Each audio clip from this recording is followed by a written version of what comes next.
మొదటిగా ఆయన ప్రవచనం మనం చూసుకుందాము. మత్తయి 1వ అధ్యాయము 21వ వచనం. ఆమె యొక్క కుమారుని కనును తన ప్రజలను వారి పాపముల నుండి ఆయనే రక్షించును గనుక ఆయనకు యేసు అను పేరు పెట్టుదవనెను. చాలు.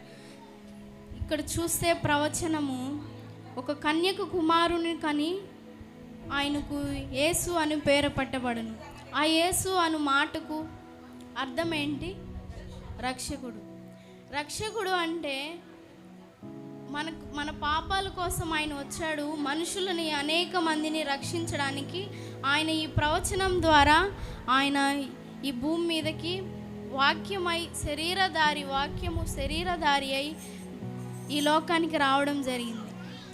ఆ యేసు అను పేరుకు రక్షకుడు అనే అర్థము కనుక ఇక్కడ చూసుకున్నట్లయితే ఆయన అనేక మందిని ఈ లోకంలో పాపంతో నిండిపోయినప్పుడు అనేక మందిని ఆయన నడిపించడానికి, నరకంలో పడకుండా రక్షించుకొని ఆయన పరలోకంలో చేర్చడానికి వాక్యము శరీరధారి అయి యేసు అను పేరుగా ఈ యొక్క లోకానికి రావడం జరిగింది.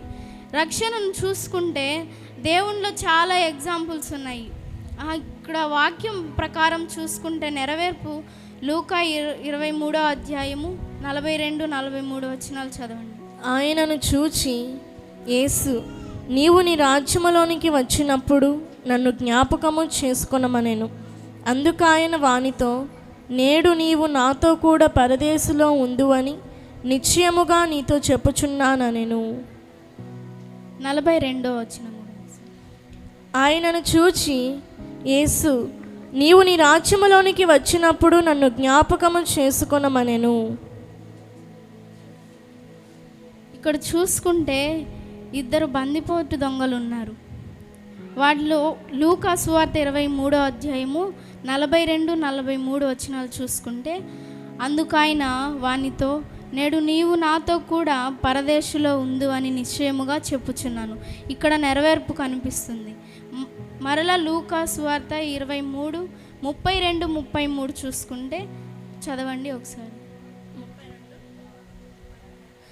మరి ఇద్దరు ఆయనతో కూడా చంపబడుటకు తేబడి వారు నేరము చేసిన వారు కపాలమనబడిన స్థలమునకు వచ్చినప్పుడు అక్కడ కుడివైపున ఒకరిని ఎడమవైపున ఒకరిని ఆ నేరస్తులను ఆయనతో కూడా సిలువ వేసిరి. చాలు.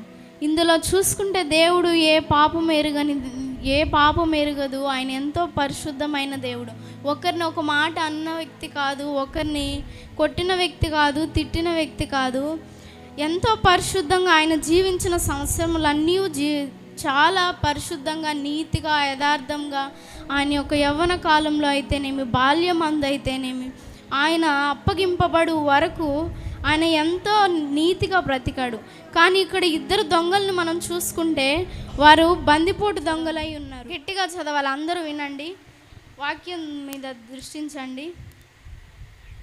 చెప్పి ఆయనను చూచి యేసు, నీవు ఇప్పుడు నీ రాజ్యంలోనికి వచ్చినప్పుడు నన్ను జ్ఞాపకము చేసుకొను మనను. అందుకు ఆయన వానితో నేడు నీవు నాతో కూడా పరదేశులో ఉందువని నిశ్చయముగా నీతో చెప్పుచున్నాను నేను.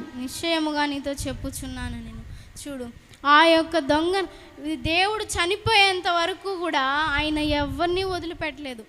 అక్కడ కూడా ఆ సిలువలో కూడా ఎవరో ఒకరు వీళ్ళిద్దరిలో ఇప్పుడు దేవుని రాకడ సమీపంగా ఉన్నదని దేవుడు వాక్యం ప్రకటనలో హెచ్చరింపబడేటప్పుడు ఇద్దరు స్త్రీలు ఉంటారు. వాళ్ళల్లో వాళ్ళ పనులు వాళ్ళు చేసుకుంటారు. కొంతమంది దేవుళ్ళలో ఉన్న వాళ్ళు ఉంటారు, కొంతమంది దేవుని లేని వాళ్ళు ఉంటారు. ఆ స్త్రీలను అలాగ పోలుస్తూ ఒకరు ఎత్తబడేవారుగా ఉంటారు, ఒకరు విడిచిపడే వారిగా కూడా ఉంటారు అని చెప్పినట్టు ఇక్కడ ఆ దొంగ ఇద్దరిని చూసుకుంటే వాళ్ళిద్దరిలో ఎవరో ఒకరు దేవుని రాజ్యంలో చేర్చబడ్డారు. ఇద్దరిని కూడా ఆయన ఇద్దరిని వదిలిపెట్టలేదు. ఎవరో ఒక్కరైనా ఆయనకి నశించిపోవడం అస్సలు ఇష్టం కాదు. ఒక్కరు నశించిపోయినా ఆయనకి ఆ 100 గొర్రెలలో ఒక గొర్రె నశించిపోయినా ఆయనకి ఏమి లాభం కాదు, ఆయన ఏమి సంతోషించడు. అందుకే ప్రతి ఒక్క వాక్యం ద్వారా పాస్టమ్మ గారు ఆ దమక్క గారు మాట్లాడుతుంటే ప్రతి ఒక్కటి ఆయన వాక్యం ద్వారా హెచ్చరింపబడుతూనే ఉన్నాడు. ప్రతి ఒక్కటి నెరవేర్పు కానీ ఆయన పుట్టినది మొదలుకొని ఈ యొక్క వాక్యమును చూసుకుంటే మనము మామూలుగా మన అందాన్ని చూసుకోవాలంటే మనం అద్దంలో చూసుకుంటాం, మన మనసును చూసుకోవాలంటే వాక్యంను చూసుకుంటాం. ప్రతిదీ మనకు ఒకరికి చెప్పని అవసరం లేదు. కానీ ఎప్పుడైతే మనం దేవుని వాక్యమును మనం బైబిల్ తెరచి ఆసక్తితో మన వాక్యం చదువుతామో అప్పుడు మనతో వాక్యం మాట్లాడుతుంది. అలాగే ఇక్కడ దొంగలు ఒకడు రక్షింపబడ్డాడు.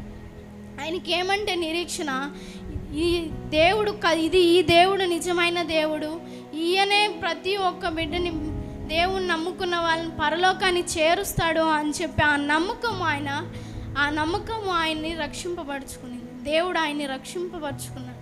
ఇప్పుడు ఆయన ఎక్కడున్నాడు?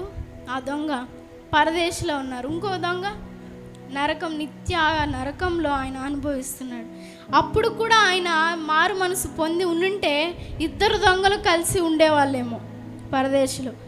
ఇలాగూ మనం చూసుకుంటే ఆ సిలువ ఎందుకంటే దేవుని సిలువ వేయడానికే మనము దాన్ని ఆ యొక్క అవసరానికి మనము వాడుకుంటాం. కానీ దేవుడు ఆ సిలువలో, ఆ వేలాడిన ఆ సిలువలో ఎన్ని ఉన్నాయంటే మన యొక్క పాపం ఉన్నది, మన యొక్క శాపం ఉన్నది, మన యొక్క బానిసత్వం ఉన్నది, మన యొక్క అనారోగ్యం ఉంది, మన యొక్క విరిగి నలిగిన హృదయము, మనలో ఉన్న పాపము, వాటన్నిటిని ఆయన తీసుకున్నప్పుడు మనకి ఏమైతే వచ్చిందంటే ఆ నీతి వలన, ఆ శాపం వలన మనకి నీతి వచ్చింది. ఆయన యొక్క మన అనారోగ్యం తీసుకొని ఆయన యొక్క ఆరోగ్యం ఇచ్చాడు. మన యొక్క అవమానం తీసుకొని ఆయన యొక్క ఘనతను ఇచ్చాడు.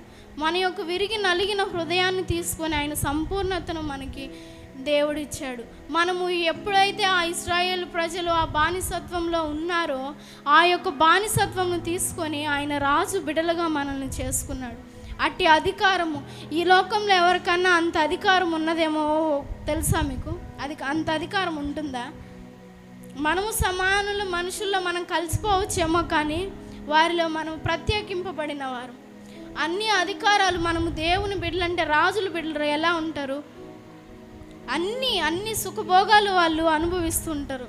మనం కూడా ఈ లోకంలో మనము బయటికి ఆనందించడం లేదు, కానీ మనము దేవునిలో ప్రతి ఒక్కటి మనము పొందుకుంటూనే ఉన్నాం.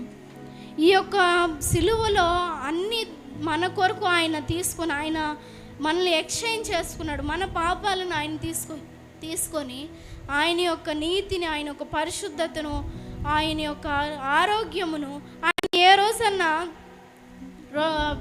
ప్రజలను స్వస్థపరచుటకు, లేకపోతే వాక్యం చెప్పేటప్పుడు, కార్యాలు చేసేటప్పుడు, ఆయన సేవ చేసేటప్పుడు ఏ రోజైనా ఆయనకు జలుబు వచ్చిందా? ఏ రోజైనా తలనొప్పి వచ్చిందా? వాక్యంలో ఉందా ఎక్కడన్నా ఆయన బాగలేదు, జ్వరం వచ్చి పనుకున్నాడు, ఇబ్బందిగా ఉందని ఏ రోజన్నా ఉందా? ఆయనని అనారోగ్యం ముట్టాలంటే భయపడుతుందంట. ఆయన అన్ని రోజులు ఉపవాసం ఉండి బయటకు వచ్చినప్పుడు ఆయన ముఖము అంత వెలుగుగా ప్రకాశింపబడింది. ఆ సాతాను కూడా శోధింపబడినప్పుడు ఉపవాసము, నువ్వు దేవుని బిడ్డవు కదా, ఆ రాళ్ళను రొట్టె చేసుకొని తిను అన్నప్పుడు యేసు ఏమన్నాడు? మనుషుడు రొట్టె వలన మాత్రము కాదు, కానీ దేవుని నోట నుండి వచ్చు ప్రతి మాట వలన బ్రతుకుతాడు అన్నాడు. ఆ 40 దినాలు ఆయన నీళ్లు కూడా తాగలేదు. ఆ యొక్క వాక్యము ఎంత జీవాహారం ఎంత బలము దేవునికి ఇచ్చిందంటే 40 దినాలు ఉన్నాడు. ఆయన జీవించిన కాలం కూడా ఉండిపోగలడు ఆయన. మనము ఉపవాసాలు ఎందుకులే, అవి ఉండకూడదు అలా పాస్టర్ గారు చెప్పినప్పుడు మనం నీరసించిపోతాము. ఒక్కరోజు ఈ అన్నం తినకపోతే మనం ఎలా, ఒక్కరోజు ఈ నీళ్లు తాకపోతే ఎలా, ఈ ఫ్రూట్స్ తినకపోతే ఎలా, మనము ఎందుకు ఇంత బలహీన పడిపోతున్నాం? మనకు ఆ ఆహారం దేవుడే కదా ఆహారం ఇచ్చింది, మనం దేవుని ఇచ్చిన ఆహారం మనం తినాలి కదా, తీసుకోవాలి కదా అని అనుకుంటాం. కానీ ఆయన ఇక్కడ జీవజలము, నీళ్ళు, ఆకలి, దప్పుగులు, ప్రతి ఒక్కటి ఆ మాంసం తింటే అంత తృప్తి రాదేమో, దానికి సమానంగా ఈ వాక్యం, దానికంటే అధికమైన బలమును, శక్తిని ఇచ్చే వాక్యము ఇక్కడ ఉన్నది. ఈ యొక్క సిలువలో మారిన ప్రతి ఒక్క దేవుడు మనవి తీసుకున్నవన్నీ కూడా మనం ఇప్పుడు ఆ యేసే మనం పొందుకొని ఉన్నాం. మీలో ఎవరు కూడా ఆలోచించిన అవసరం లేదు, ఇబ్బంది పడని అవసరం లేదు. ప్రతిదీ మనల్ని దైవజనుల కుటుంబం మనల్ని వాక్యంలో ముందుకు నడిపిస్తూనే ఉంది. ఆ ఒక్క వాక్యాలు విన్నప్పుడు మనం బలం పొందుకొని ముందుకు వెళ్ళాలి. కానీ అనేక మందికి మనము వాక్యం చెప్పి వారిని రక్షించే వారిగా, వారి కొరకు మనం ప్రార్థించే వారిగా ఉండాలి. ఇక్కడ డైరెక్ట్గా మనం చూసుకున్నట్లయితే యేసుక్రీస్తే మనల్ని రక్షించేవాడు, యేసుక్రీస్తే మనల్ని రక్షించేవాడు. వాళ్ళు అక్కడ బాప్తిసంతో నీళ్ళ ద్వారా బాప్తిసం పొందారు. కానీ ఇక్కడ దొంగ దేని ద్వారా బాప్తిసం పొందాడు, రక్షణ పొందాడు?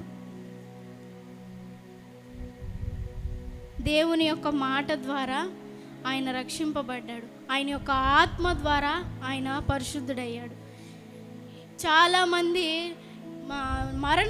మరణపు పడకల్లో ఉన్న వాళ్ళు కూడా వాళ్ళు బాప్తిసం తీసుకోకపోయినా కూడా దేవుని నమ్ముకున్నాక పరలోకానికే కదా వాళ్ళు వెళ్తున్నారు. దేని ద్వారా? దేవుని యొక్క పరిశుద్ధాత్మ ప్రేరేపణ ద్వారా, ఆయన ప్రేమ ఆకర్షించుకోవడం ద్వారానే వాళ్ళు దేవుని రాజ్యంలోకి చేర్చబడుతున్నారు. ఆయన అంత్యకాల దినాలు ఇంకా సమాప్తంలో ఉన్నాయి, దగ్గరకు వచ్చుచున్నవి కనుక మనం అనేక ఆత్మల కొరకు ప్రార్థించే వారిగా ఉండాలి. వారిని దేవుడు ఎలాగైతే ఆ బందిపోటు దొంగలను రక్షించాడో మనము మాటలు చెప్పి దేవునిలో నడిపించే వారిగా ఉండాలని, మొదటిగా ఆయనే రక్షకుడు అని మనం నమ్మాలని నేను ఈ యొక్క మాటలు చెప్పి ముగిస్తున్నాను. కొద్ది పరిశుద్ధ వాక్యం దేవుడు దీవించి ఆశీర్వదించును గాక. ఆమేన్.